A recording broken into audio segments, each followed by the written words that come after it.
Hello everyone, Tania Siddiqui here, and today I decided to talk to you about choking hazard, which is a very serious injury and very common in children from ages 6 years and under. And it can often lead to fatal consequences. And there are numerous reports and news about children choking on objects.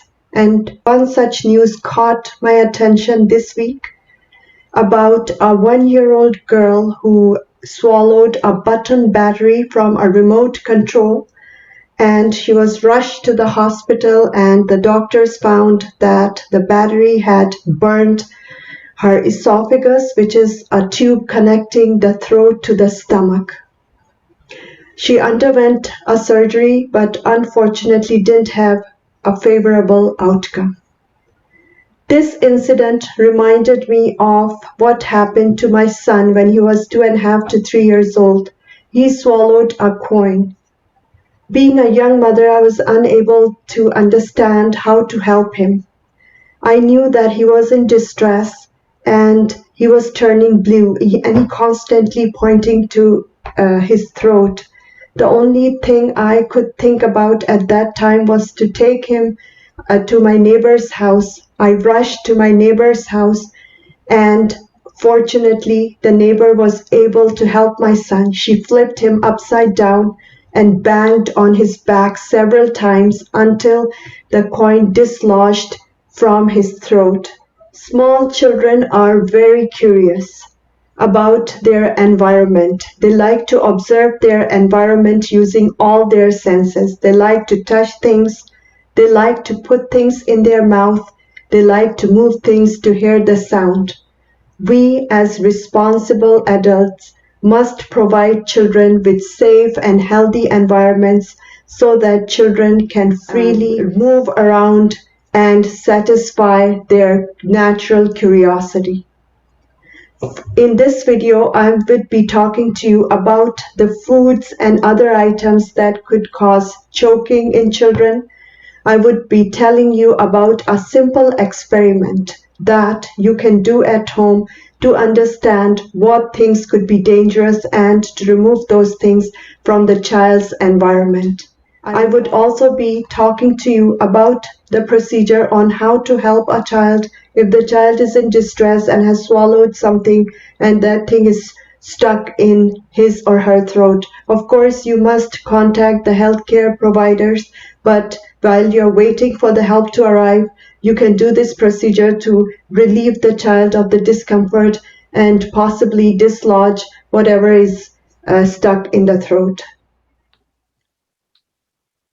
A choking hazard is any object that could be caught in a child's throat, blocking their airways and making it difficult or impossible to breathe.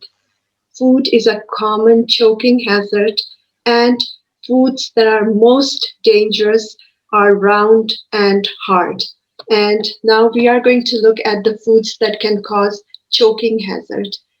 And these are watermelon and sunflower seeds or any other seeds that are big enough to get stuck in the child's throat.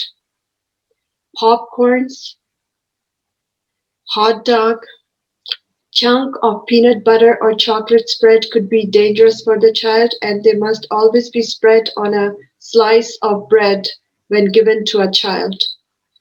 Other things are raw vegetables and fruits like grapes, carrots, apples, and other fruits and vegetables. And fruits and vegetables should never be given as whole to the child. For example, grapes and all fruits and vegetables should be cut lengthwise and should never be larger than 1/2 inch. This will make sure that if the child swallows their food whole, it won't get stuck in the throat.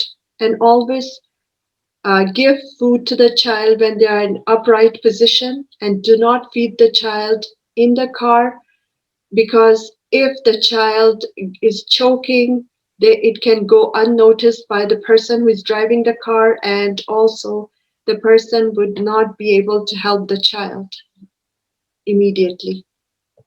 And raisins and nuts are dangerous. Chunk of meat and cheese, hard or sticky candy and chewing gum could be very dangerous, and 15% of choking hazards reported are due to hard or sticky candy.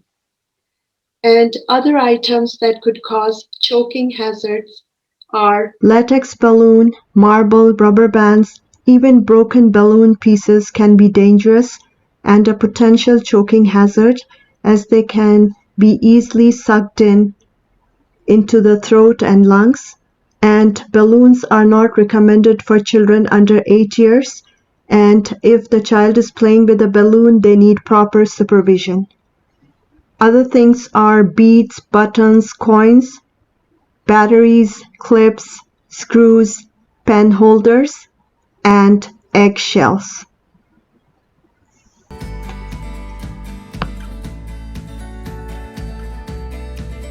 You can do a simple experiment to find out about what objects or items in the child's environment are dangerous for the child and can cause choking hazard.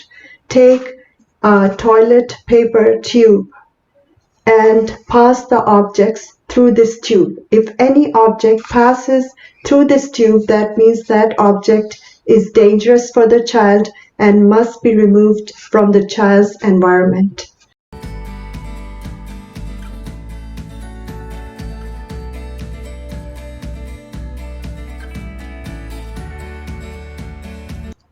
Symptoms of choking are bluish skin color, difficulty breathing, loss of consciousness, inability to cry or make much sound, weak, ineffective coughing, soft or high-pitched sounds while inhaling.